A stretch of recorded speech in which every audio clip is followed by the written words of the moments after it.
पाकिस्तान की अंधेर नगरी के अंदर बंदरबांट जारी है और आज इलेक्शन को तकरीबन एक हफ्ता मुकम्मल हो चुका है और अभी तक ये डिसीजन नहीं हुआ कि कौन सी पार्टी गवर्नमेंट बनाएगी।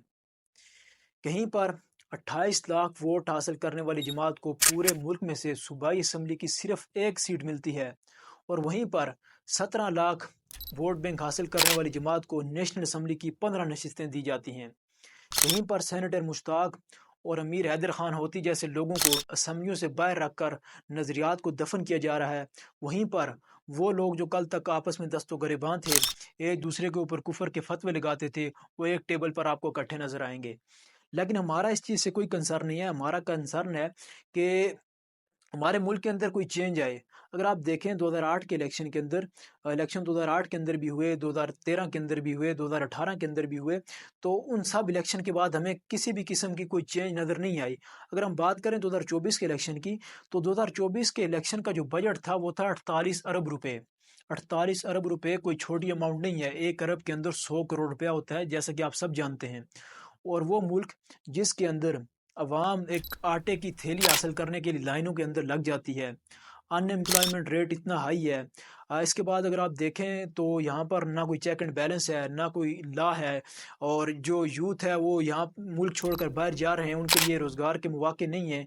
तो इस कंडीशन के अंदर 48 अरब रुपए लगते हैं और अगर उसके बाद ही हमारे मुल्क के अंदर चेंज नहीं आती तो उसके ज़िम्मेदार कौन लोग हैं? ये 48 अरब रुपए किसी जर्नैल की जेब से नहीं जाते, किसी पॉलिटिशियन की जेब से नहीं जाते, ये आम आवाम की जेब से जाते हैं और आप और मैं जो टैक्स देते हैं, ये 48 अरब रुपए उस टैक्स के अंदर से जाते हैं। अगर दूसरी तरफ बात करें 48 अरब रुपए को छोड़कर भी नेशनल असम्बली के ऊपर जो भी कैंडिडेट इलेक्शन कॉन्टेस्ट करते हैं, वो अपनी कैंपेन के ऊपर मिनिमम या अराउंड अबाउट 1 करोड़ के करीब खर्चा करते हैं। और पाकिस्तान के अंदर 2024 में जो नेशनल असम्बली के कैंडिडेट्स थे वो 5000 से ज़ायद थे।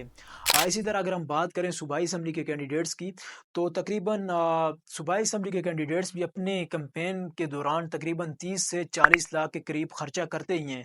अगर हम बात करें सूबाई असम्बली के कैंडिडेट्स की, तो सूबाई असम्बली के कैंडिडेट्स भी पाकिस्तान के अंदर 12,000 से ज़्यादा थे।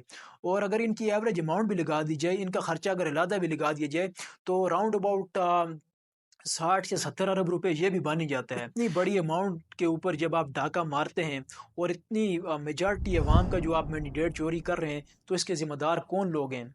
इसके पीछे कौन लोग हैं? पाकिस्तान के अंदर जो हमारा पॉलिटिकल जो एक हायरार्की बनी हुई है, अगर इसको पीछे हम देखें तो पावर है वो चंद एक लोगों के पीछे, आगे सिर्फ चेहरे चेंज होते हैं। हर बार आपको नए-नए चेहरे नज़र आ जाते हैं और जो पीछे बैठे हुए लोग हैं, जो पीछे मिलिट्री बैठी है, तो अगर वो इस चीज़ को रियलाइज़ नहीं करती और वो दोबारा वही गलतियाँ करती है जो उन्होंने पास्ट के अंदर की हैं, तो आप खुद अंदाज़ा लगाएँ कि हमारा मुल्क किस तरफ जा रहा है। जब तक सिविलियन सुप्रीमेसी नहीं होती तो हमारे मुल्क के हालात यूं के यूं ही रहेंगे और ये निज़ाम कभी भी नहीं बदलेगा।